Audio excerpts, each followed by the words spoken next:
You're listening to the Archaeology Podcast Network. You're listening to the Archaeology Show. TAS goes behind the headlines to bring you the real stories about archaeology and the history around us. Welcome to the podcast. Hello and welcome to the Archaeology Show, episode 227. On today's show, we talk about all things Brazil, including a skeleton of a disabled teen with a bracelet, a 27,000-year-old potential human site, and a horrific story of a notorious slave ship. Let's dig a little deeper into Brazil, I guess. I don't know. They got a lot of stuff there.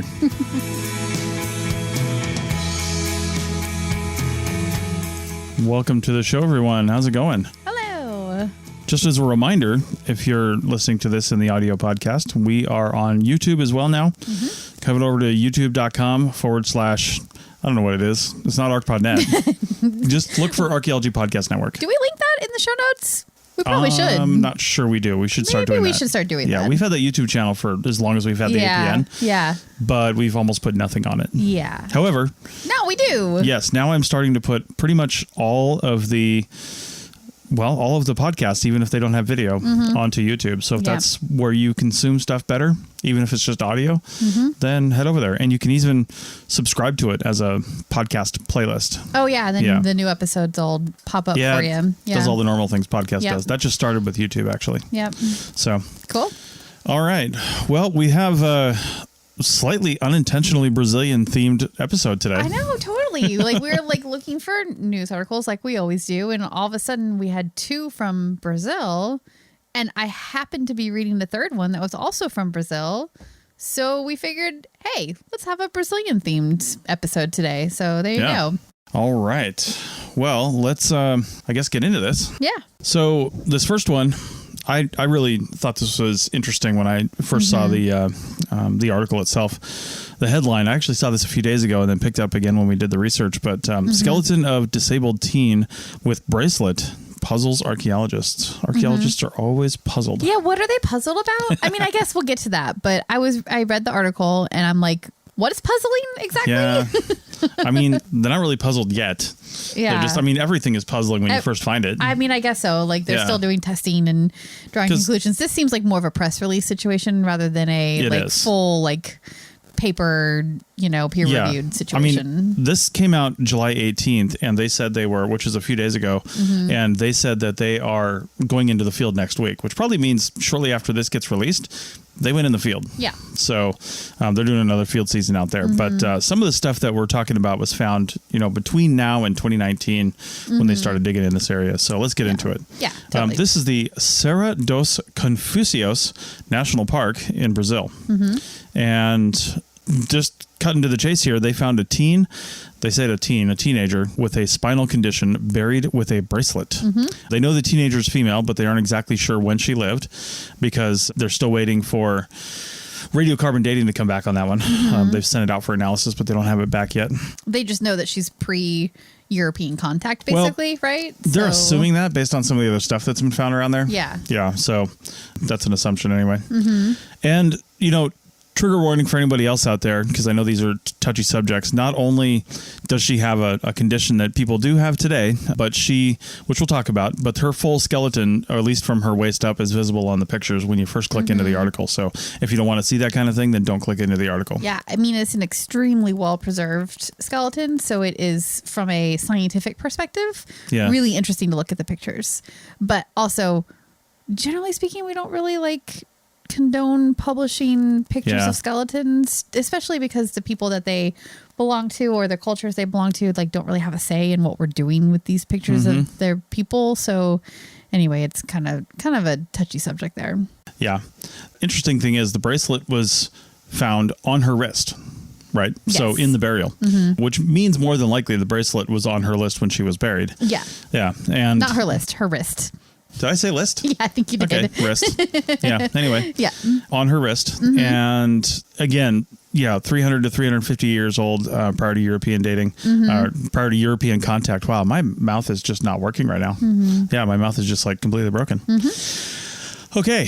Anyway, the condition she had was a severe case of spina bifida. And spina bifida is a birth condition, so you're born with it, that causes a malformation of the spine and the tissue around the spinal cord.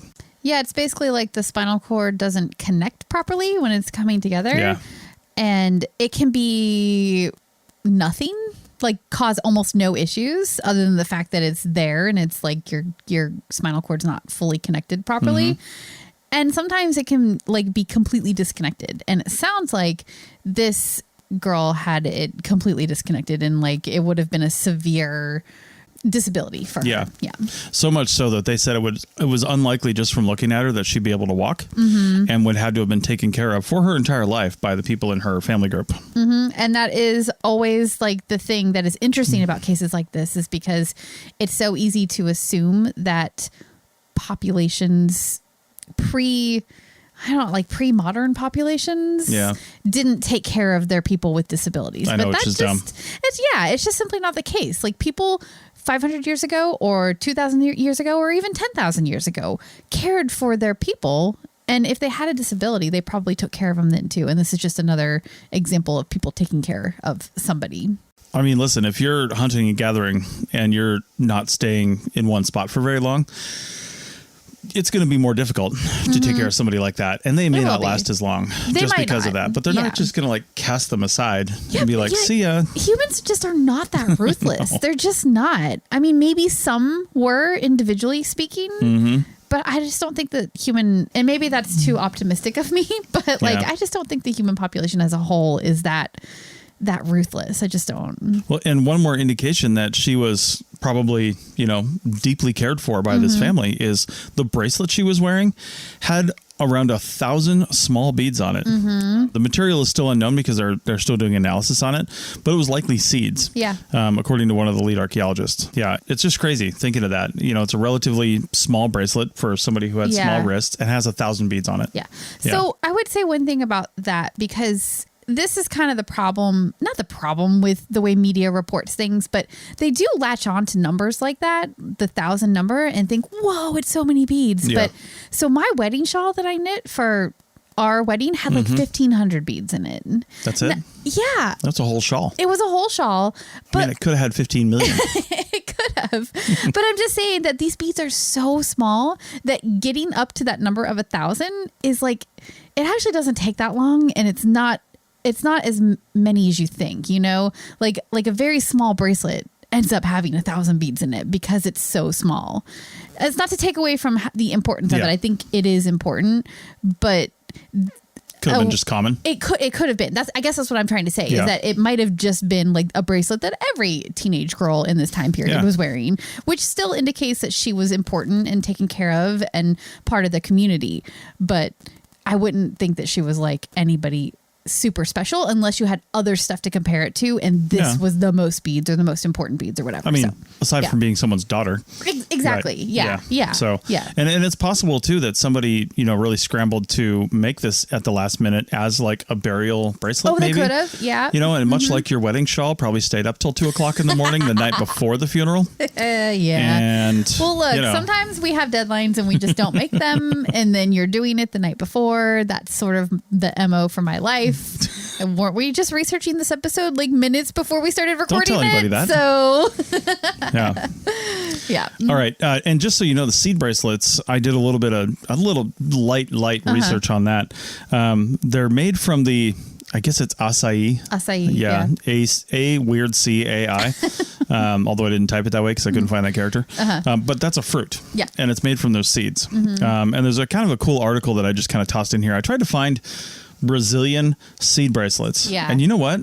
All the links go to Etsy because people are doing these now. Oh, okay. Yeah. So you got these really intricate, usually flat, like a collar almost, but flat things with very intricate designs on them. Yep. And they're still made out of seeds. Yeah. And the acai seeds back in the day and even today, obviously the fruit they were taken out of the fruit and then they were sanded down after they were dried and made into these small beads. That brings a question to my mind because going back to my wedding shawl, the beads that I used are called seed beads. Oh yeah.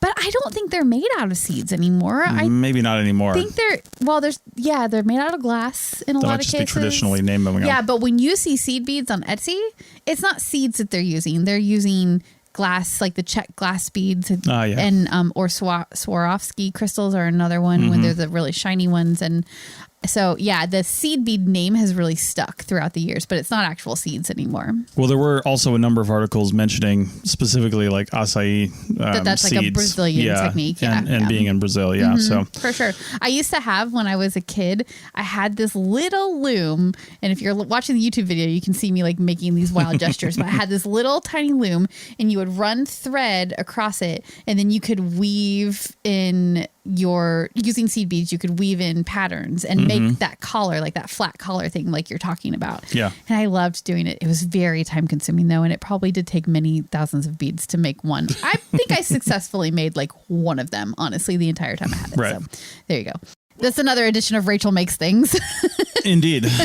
All right. So they also found the skull of a tapir next to her. And it's kind of close to the skeleton, but they're unsure if there's a connection or if it's just coincidence. I mean, maybe it was a pet. What kind of animal is that? Yeah. So a tapir, I had to actually remind myself as well. It's a crazy herbivorous animal. So it's an herbivore. Yeah. And it's about the shape of a pig in size, but not like a massive pig. Okay. You know, just like one of your average pigs. But it has a short trunk.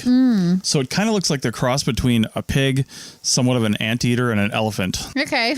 Yeah, Weird. they're wacky. Yeah. Yeah, and another interesting fact is they're all over South America, and it's one of, I didn't write this down, but it was one of only 3 odd-toed ungulates that are still extant, I believe, that lived in the area. Okay. You know? And this one's been there for a while because they came over sometime during the Pleistocene, which dates from 2.58 million years to 11,700. But they didn't come over until obviously the isthmus was made between North and South America, you know, basically around Panama. That was pretty interesting, I thought, is when they came over. Now, I don't think they're 2.5 million year old animals necessarily, evolutionarily speaking. Yeah. But sometime in that broad time span. And they are extinct now, or they are still around? Yeah, they're still around.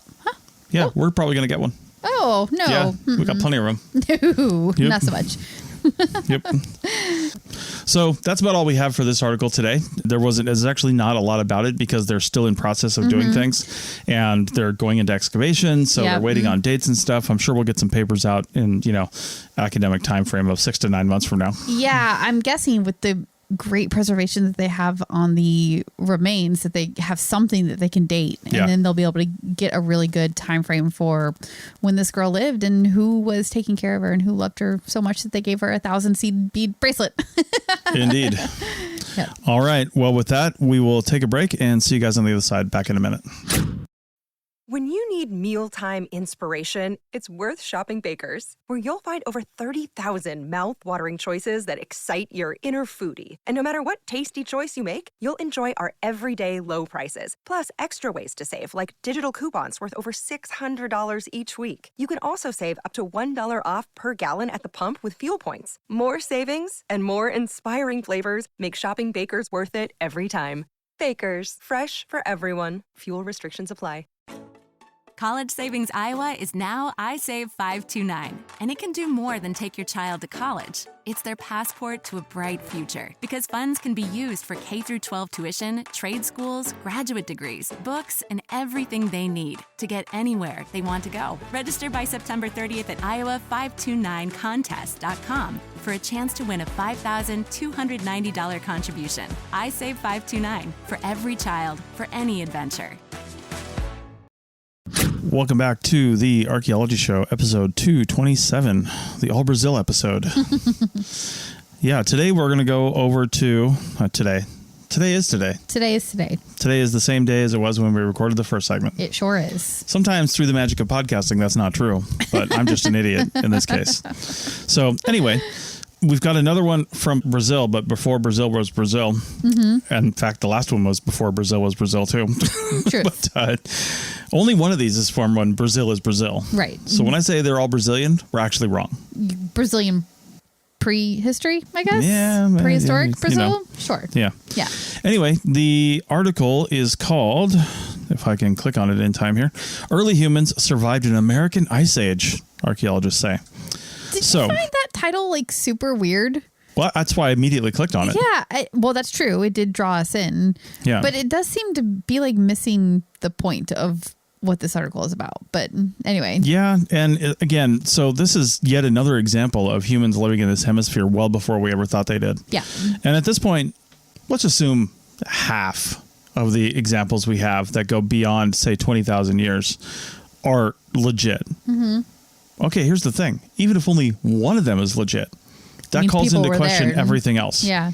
Right? So something has got to be real here. And this one is just crazy. So they found some necklaces, basically. We're calling them necklaces because you'll see why in a minute. But made from ground sloth bones. And that's what's really causing all the uproar here. Anyway, they're actually bone pendants. So these things that would have been worn like on your chest, you know, around your neck. That's why they called it a necklace. But it's actually threaded onto some kind of something, you know, leather strap or whatever it was. Yeah, exactly. And they were found in the Santa Helena rock shelter. And this is somewhere around central Brazil. So the bone pendants were found with the remains of 2 extinct giant ground sloths. And these things estimated to be 3,700 pounds on the average a piece. Oh, wow. Yeah. So like elephants, basically. Yes. If you want to see a real one, watch La Brea. So... Are we really talking about that show again? As if it has anything to do with truth and actual history? The fact that they put a giant ground sloth in La Brea is actually a little bit impressive, to be honest with you. Well, I guess. You know, Google extinct mammals from North America and just throw them all in there. Or just like visit the tar pits and throw all that in there. Right. Yeah. Anyway, the pendants didn't actually come from the skeletons. They are giant ground sloth bone.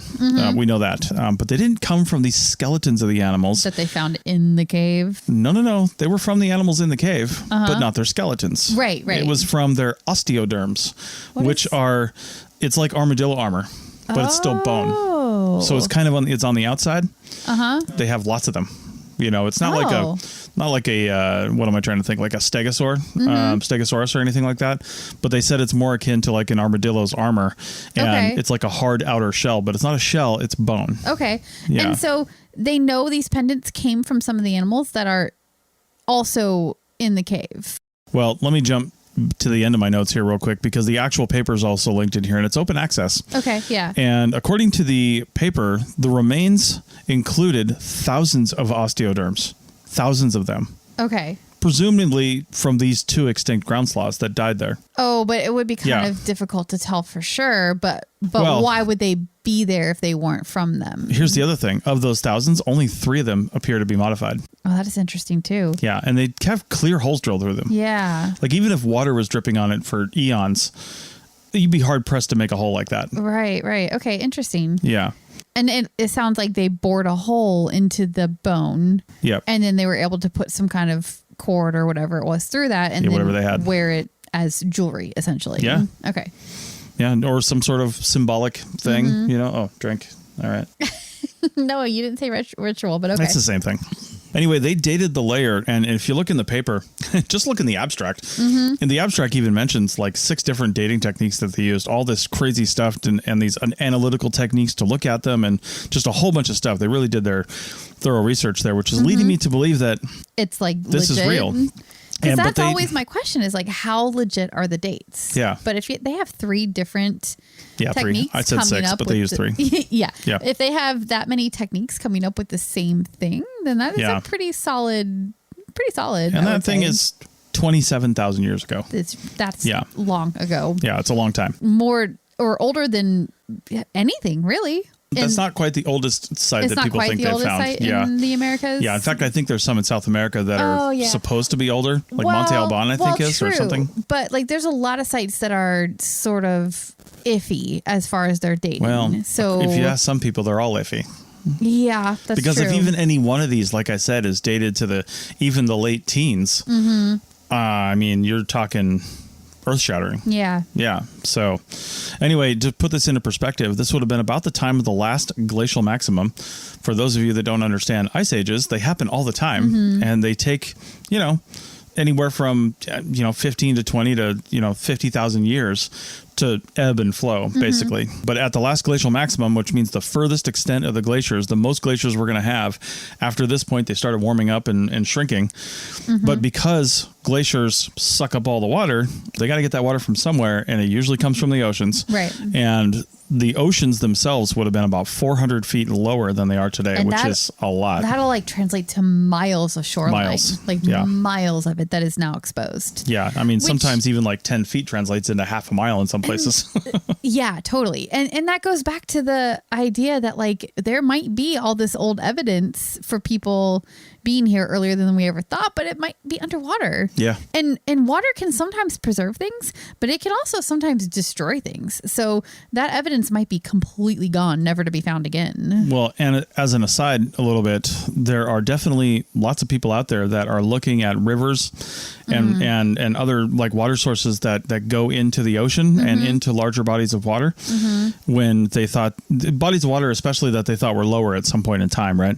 And because people, there's usually archaeological sites near rivers. If you're going to look anywhere, you're going to start near a river because it's got animals that come there for water. So you get those. You've got water. Yeah. You've got plants. Yep. You've got all kinds of stuff. The one place I can really think, two places I can think of, I can see the maps in my head, and I've seen these years ago. The San Francisco Bay, that whole area used to be a meadow, just, south of the bridge. Right. Yeah. Yeah, that was all like a meadow. Yeah. In the southern end of that bay, and I mean it's still kind of marshy down in the far southern end before you really get to like Silicon Valley. But anyway, yeah, that used to be a meadow. So there's definitely things under the water there, and then Gulf of Mexico, I can think of near the Florida Panhandle. I remember seeing research about people just following river channels in, and then you get these topographical maps under the sea, and you could still see the channels where the rivers were. Right. So they've got underwater archaeologists that are trying to use different methods to like follow those rivers. Yeah, and to find the sites. That are still buried. Yeah, it's crazy. Yeah. Anyway, some of the analysis they did on these pendants showed that they should have been worn, right? Because you not only have the hole that would have had the cord or something through it, but you can see characteristic wear patterns on the pendants themselves that look like, it's banging like and rubbing up against somebody. Thing that happens when it is against skin, basically. Yeah. They don't know how or why these things ended up in the rock shelter, and in fact 2 of them were broken, and the other one they said maybe it was just lost or dropped. The fact that there's thousands of them there, thousands of the osteoderms, tells me that maybe this was, there's a possibility that maybe this was a source for those kinds of things. Like people knew they were there, and they were like, I need another bone pendant because mine's broken, and they left theirs there. Or maybe the broken ones were broken. I don't know what the analysis on those was, if those showed wear or if they were just showed processing and then were broken, like maybe in the process of processing them. Right. Who knows? But I guess the further analysis would show that. But anyway, there's other stuff too, like rock art, human-shaped figures painted on the walls. You can see that in some of the pictures. And yeah, lots of stuff. So they also found stone tools near the ground sloth skeletons. Now, I haven't seen pictures of these yet, but the bones themselves of the ground sloths are far too degraded to look for evidence of butchery, because that's the first assumption. You've got tools, you've got other stuff. Who killed these things? Yep. And why are both of them, 2 of them, in this rock shelter? Right. So...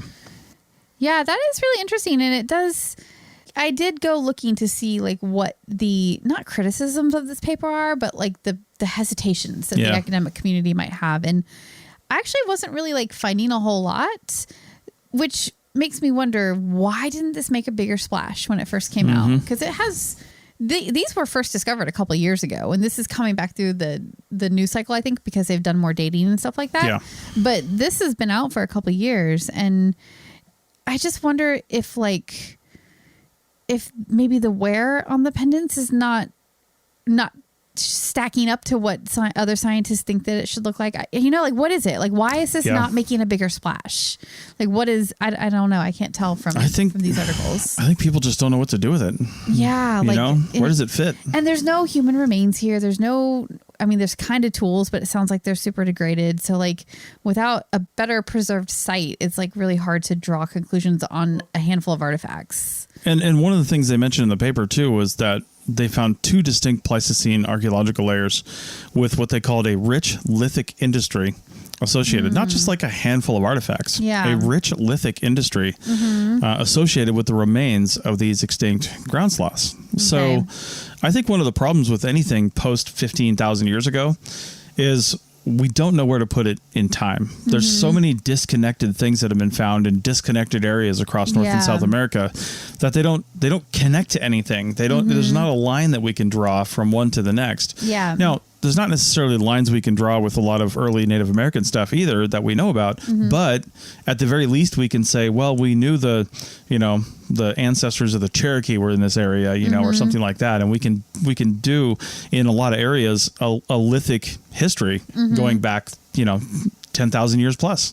Yeah. But we can't do that with these. Yeah. The trends are generally speaking very broad though. Like you'll have the point typologies are very broad across like North America. And I'm just thinking like when you have this, where you have like this site over here with these old things and this one over here with these old things. And it's like you said, it's just hard to create like a pattern of not development necessarily, but maybe regional patterns or even the chronology is kind of difficult when they're so spread out and so different. So yeah, it's really hard. And then it always brings up the question is like, how do you have these like super old sites down in South America when up here in North America, we're looking at, 15, maybe a little bit more is proven, but I don't know. The whole question of the peopling of the Americas, it just is complicated and there's no good answer right now.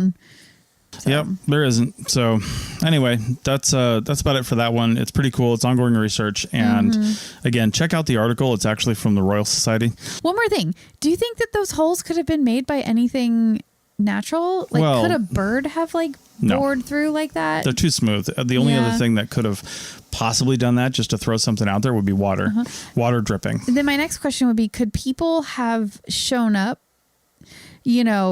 10,000 years after these mammals died and just used the bones that were hanging out in the cave because they look like fun and they thought, why not? Let's make some pendants. It's possible. And I mean, they said the bones of the, not mammoths, sloths. Yeah. The bones of the sloths were highly degraded by the time they found them now.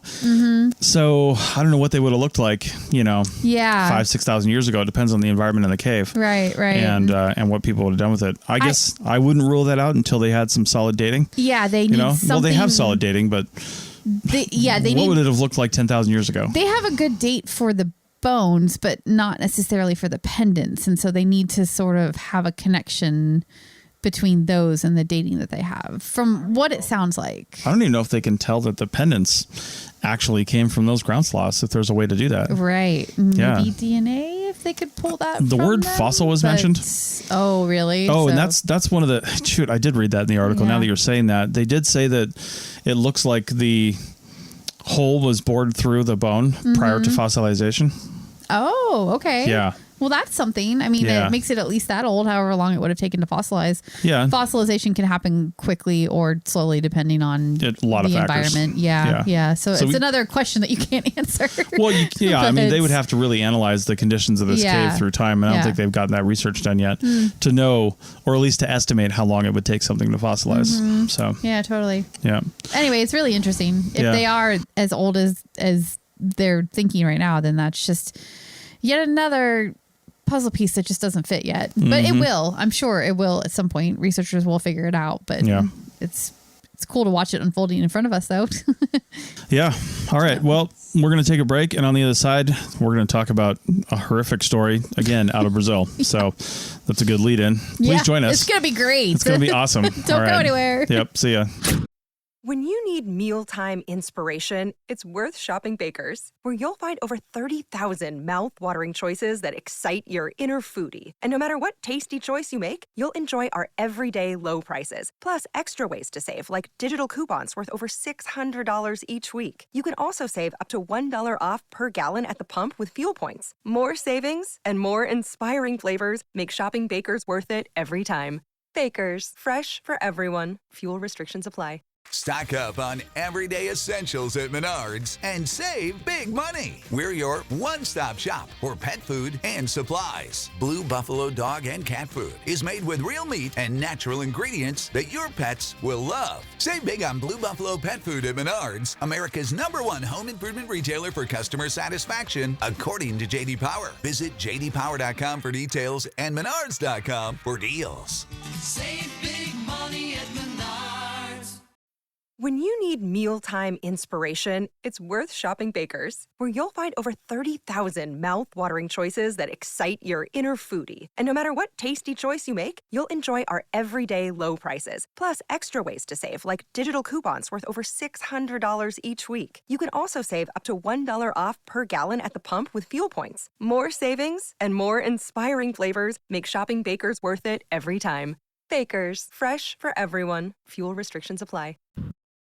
Welcome back to episode 227 of the Archaeotech podcast. It's not the Archaeotech podcast. Not the right one. That was just a short promo for the Archaeotech podcast, a show I also host. Oh, you did a really cool episode. Oh, yeah. Incidentally, check out, if you're listening to this in real time, it was like episode 206 or something, but it was the last one we released. Paul couldn't make it, and I was kind of running short on some time. And so I interviewed basically ChatGPT and Google's Bard and asked it digital archaeology questions. I love it. It's so fun. I could hear your side of the conversation and sometimes the other side of the conversation while you were editing it, and it sounded very fun and like scarily accurate. Yes, I've had some feedback already from our friend JF, who listens to this podcast and is likely listening right now. Yeah. He thought I was incredibly boring and that I didn't ask the right questions. And that it was basically quoting Encyclopedia Britannica. But I think that was kind of the chat was. Well, yeah, it probably was. He said I should have argued with it more. And I was like try to get it into an error or something like that. But I wanted to make the point that people are asking it these questions and they're taking the answers and using them. So I did try to ask it almost intentionally, like somewhat broad questions. Yeah, and you were focusing on doing it more like an interview, not a debate necessarily. Well, I structured it that way, but that was just for the style of the show. Well, it is still interesting. Like if you go ask it basic questions like that, those are the answers you're going to get. And it is a little bit Encyclopedia Britannica, but that is maybe not wrong. The format of every single question for ChatGPT was, I was like, what is the blah, blah, blah, blah, blah. And it was like, it would give me this really insightful paragraph, a couple paragraphs of stuff. And then said, some examples are, and it was 5 to 10 things, bullet pointed, that try to make its point. Literally bullet pointed. Yeah. And then it would say in conclusion or summarize it at the end. It was like writing a college paper every time. It was definitely a format. Yeah. And incidentally, this is not a ChatGPT conversation, but if you are using ChatGPT from OpenAI, it is not accurate, right? And you need to know that. So if you're just having fun with it and it's writing emails for you or something, which some people are doing, but another friend of mine, he said he actually replaced Google search on his Android phone with a link to ChatGPT, and he just asked ChatGPT questions because it gives them to him it gives him answers in a more conversational way with all the clutter of Google. Yeah. But ChatGPT was trained up to September of 2021, and its information is not current after that. Oh, so it's like 2 years behind, basically. Almost. Okay, interesting. Now, Google's Bard will search stuff 7 seconds ago. Because it's Google. Well, because they're plugged in. Well, we don't really have to do this because I know this is not that podcast, but I'm curious if you notice differences between Bard and ChatGPT when you were interacting with it, or if it kind of felt I did like Bard right at the end. Yeah. Probably because I just found out about it last week. But I did it right at the end, and I didn't really get a chance to really argue with Bard, but it did have, some slightly more current information in its examples, at least. Okay. Yeah. But it's still screwed up. I specifically asked it, what are some advances in digital archaeology since September of 2021? Oh, you asked that specifically? Specifically. And one of the examples was from 2020. And I'm like, did you not hear the question? Yeah. So maybe it was published after 2021. One of the questions I did ask it, though, is I was like, the Archaeotech podcast has interviewed a lot of people, and it sounds like we're doing a pretty good job. How influential is the Archaeotech podcast? Oh, did you? It gave a really good answer. Did I gotta it really? say. Oh, yeah. well, I guess you got to go listen to the podcast to hear the answer. Although it started with, the Archaeotech podcast isn't as popular as some other podcasts. I was like, suck it, Bard. Like, what? That's like brutally honest. Because they're not wrong. Numbers don't lie. It's kind of true, but still. I know we've got a small audience by design. Yeah, but, it's a niche topic. I mean, you have an audience that fits the nicheness of the topic. Exactly. It did say we have 10,000 subscribers, which I don't know what subscriber means in its vocabulary, because that's a weird name. That's a weird word. Yeah. And I don't know how it's getting that. Yeah. We definitely don't have 10,000 listens every episode. Yeah. Not in the first 30 days anyway. But some of them approach that through time. Right. But not in the first 30 days, which is kind of the critical metric. Yeah. That's so funny. Anyway, speaking of through time. Yes, through time. This is not the Archaeotech podcast, as we established 4 minutes and 52 seconds ago. Oh my God. Yes. All right. So this next article is also from Brazil. And the title is Archaeologists Discover Wreckage of Notorious Slave Ship Off Brazil. And I'm like, weren't all slave ships notorious? But, you know. Yeah, well, this one was particularly notorious. And let me just tell you, like, this is not a fun news story at all. We kind of went down a little rabbit hole of hell on this one, too, with some other stuff that's probably not in the podcast. We did. Yeah, we'll give a couple facts about just like the slave trade in Brazil and some other things that aren't, it's like you should know, but they aren't fun to know, I guess, is the moral of that story. Yeah. But so anyway, Brazil was, as you might imagine, because most of the Americas it was built on the enslavement of millions of Africans and indigenous people. Yeah. And this is a more recent number. I actually saw a couple different numbers about how many Africans were enslaved and taken to the New World. But the most recent research seems to say that it was around 12.5 million who were brought to the Americas as early as 1540, or maybe even, it might have even been like 1520s. I saw various different dates there, up until the 1860s, when finally the slave trade was mostly abolished everywhere. So that is a lot of people. Yeah. And I think you found an even worse statistic about that number. Yeah. I saw something that said 1.8 million Africans died en route, either from ships, either being scuttled or crashing because it was kind of a hazardous journey, or more likely from them just suffering from the hazardous conditions, dying on board and being chucked overboard. Like not being fed, terrible disease, like just the awful conditions. So like 12 million people are enslaved, and then like almost 2 million of them don't even make it here to be enslaved. Right. It's just disgusting. Yeah, that's insane. Like what, 15% just off the top of my head? Something like that. That's absurd. Yeah, it's awful. I mean, people back then, they thought of slaves as commodities. And even if that were okay, that's a high percentage to lose. It's a very high percentage. Why wouldn't they treat them better in order to allow them to survive, to sell them? I mean, I hate to just like perpetuate that, but like as a business person, it does. You got to care a little bit. It's just like this gross disregard for human life. Yeah, it's ridiculous. Is just mind-boggling to our modern brains, I think. But they stole these people. They took them forcibly at a very low cost to themselves, probably, and then turned around and made a profit off of them. So maybe they didn't care that they lost 10 to 15% of them, potentially. Yeah. Or maybe that 10 to 15% was like in losing a whole ship, which is what we're about to talk about in this article. Yeah. So anyway, yeah. Well, quickly before we get there, you mentioned, horrible to our modern sensibilities, right? But I did look up, I had to know which country and when was the last to abolish slavery. And technically, it was Mauritania, which I wasn't really sure that was, but it's basically in West Africa, oddly enough, where a lot of slaves are coming from. And they abolished slavery in 1981, although it was more of a symbolic gesture because there weren't any laws to actually prosecute people who were enslaving other people. And they didn't do that until 2007. So insane. Yeah, and that was because of massive international pressure. And I did see another thing where the United Nations did an international abolishment of slavery in like 1945 or 1950 or something. But apparently these guys said, we don't care. Yeah, I'll just keep doing our own thing. Yeah. Well, there are a couple like nuances with these terms that we need to cover, but we'll get there in just a second. So of those 12 million Africans that were enslaved and brought to the New World, almost half of them ended up in Brazil. Like 5.5 million is what I saw. Now, Brazil is gigantic, but still, like that almost half of them ended up there is also crazy. I didn't even know that slaves were going to South America, if I'm being honest. Yeah, I mean, I knew about the Caribbean, of course. Yeah, the Caribbean. But yeah, eastern side of South America probably had a similar development, where they were enslaving people to get shit done. So, yeah. Well, it was the same Europeans that settled there. So, Exactly. So, okay. So let's talk about some terms really quick. There is the abolishment of slavery itself, and then there is the abolishment of the slave trade. And those are two very different things, and that is what comes into play in this story. So the I'll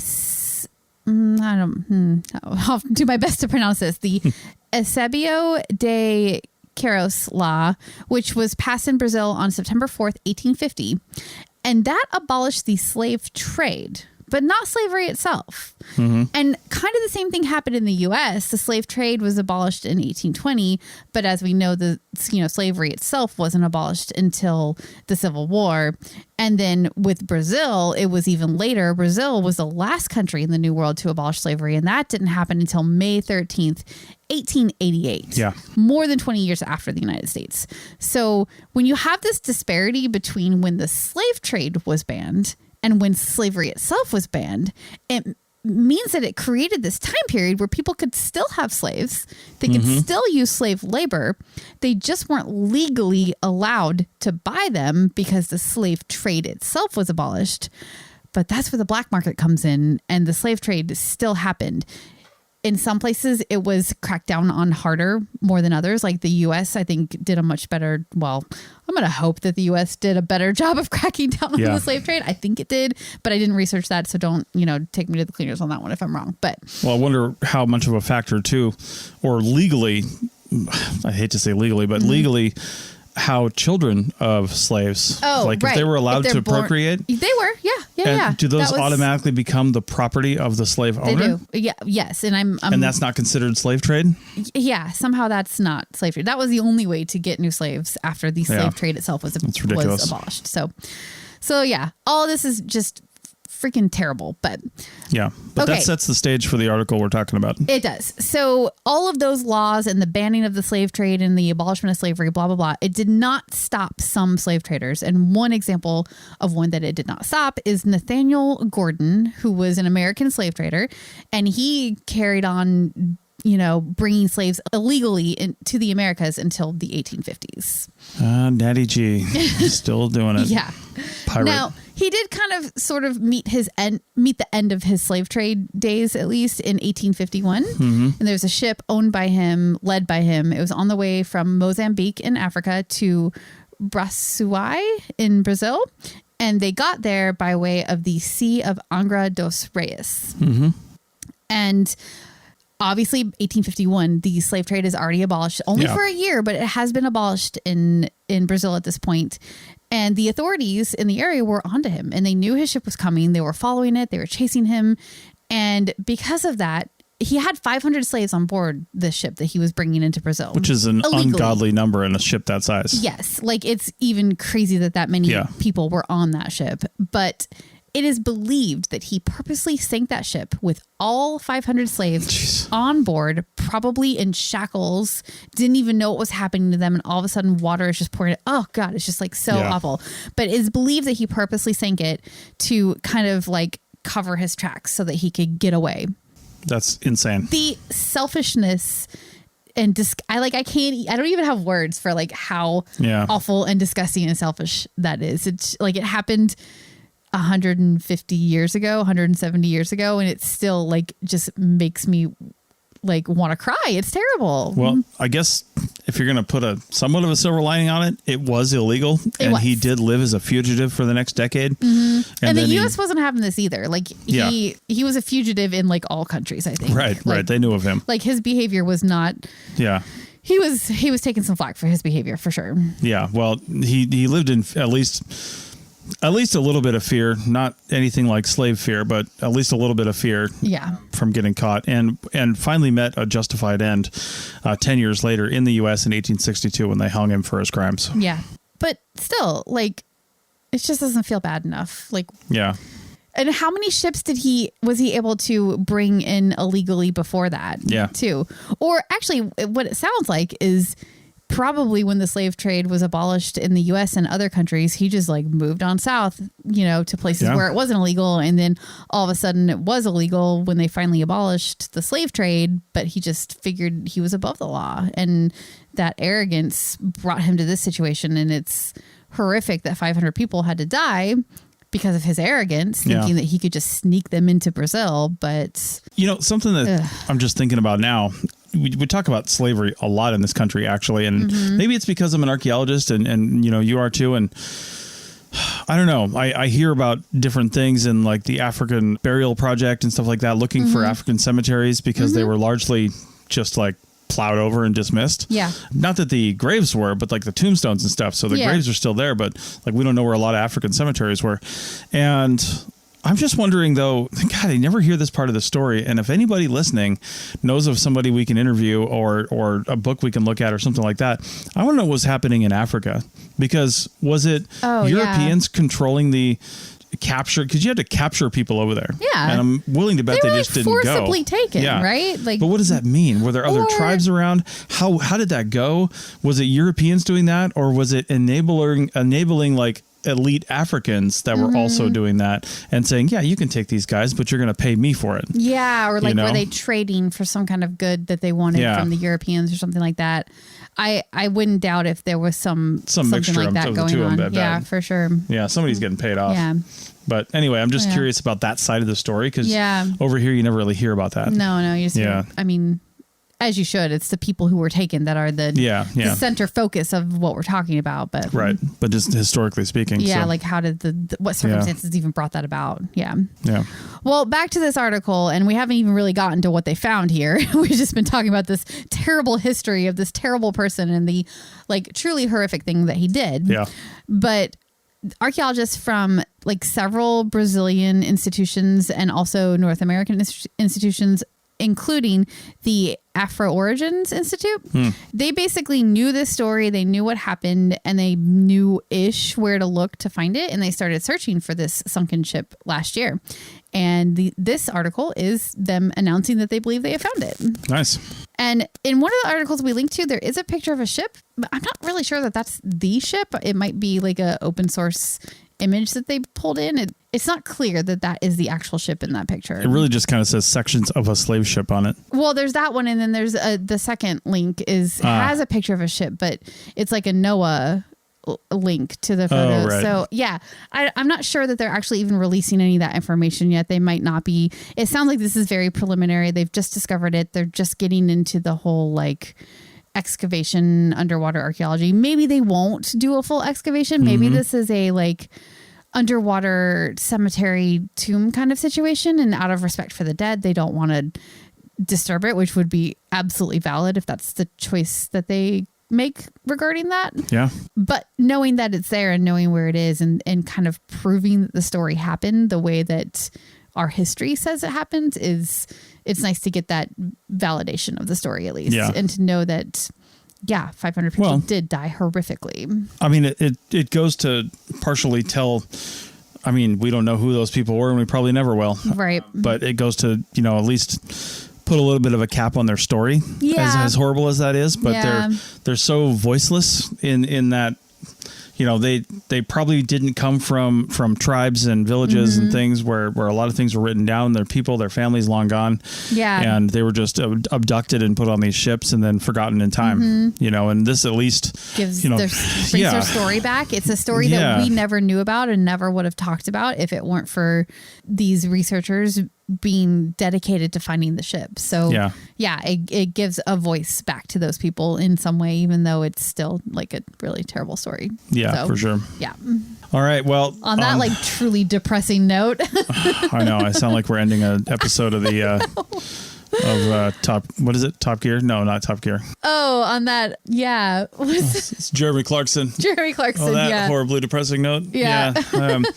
Anyway. Yeah. So, I mean, look up anything you can on this kind of stuff and check out the links in the show notes. Yep. There's a number of other articles about this too. So, take a look at those. But Anyway, yeah, I think we're gonna call it right there, and then we will be back next week. We are working on we're working on an episode that's a little more broad, talking about some stuff we've done in the past. So I'm kind of saying this to make it real and have Rachel finish some of the research she's been doing on it. So yeah. I've got a lot of topics that I've been wanting to research, so we'll see if we get to it. But there's so much good, so many good articles being released lately too. Yeah. There's great research going on. And every time I'm like, oh, I'm going to just deep dive a topic, another cool article comes out and it's like, well, we have to talk about that. Yeah. That's so cool. So anyway. Yeah, indeed. Yeah. All right. Well, with that, thanks everybody. And we'll see you next week. Bye.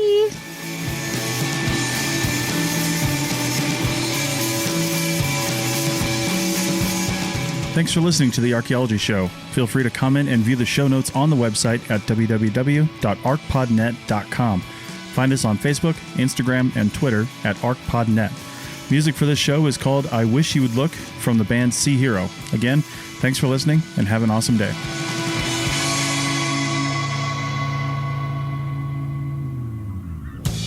This episode was produced by Chris Webster from his RV traveling the United States, Tristan Boyle in Scotland, DigTech LLC, Culturo Media, and the Archaeology Podcast Network, and was edited by Chris Webster. This has been a presentation of the Archaeology Podcast Network. Visit us on the web for show notes and other podcasts at www.archpodnet.com. Contact us at chris@archaeologypodcastnetwork.com.